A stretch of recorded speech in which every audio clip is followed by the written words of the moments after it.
বেটা মানুষ, তুই মাছ দেখে খেলে বুঝবি না মাছ পচা না ভালো? হ্যাঁ, মাছ পচা না ভালো এটা বুঝে পেট নিতে তুই বুঝে আলাইছ কারণ তুই পেট নি যে বেটা পেট হয়তো বুঝতে নাই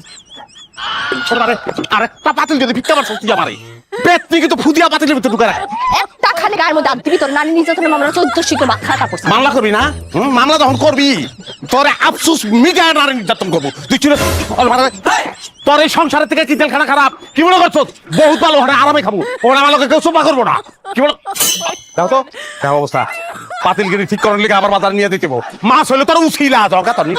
নিশা দরকার তুই এখন যাবি যাইয়া পচা মাছ ফেরতে ভালো মাছ লইবে যদি না লইছস এই বাড়িটা আজকে রান ধরবো না তুই পচা মাছ খাবি তারপর আমি রান্না না খাওয়ানোর দরকার তুই আমারে এই হাবিব গভর্নমেন্ট এক অক্ত না খেয়ে থাকবো না আল্লাহর দুনিয়া খাওয়ানোর অভাব নাই রে লাগলে বান্দর হয়ে যাবো জঙ্গলে ঢুকে যাবো জুইলা জুইলা ফল পাকড়া খাবো আমি সন্ধ্যার আগে এনতে উঠবো না দেখমু তুই কি থাক তুই থাক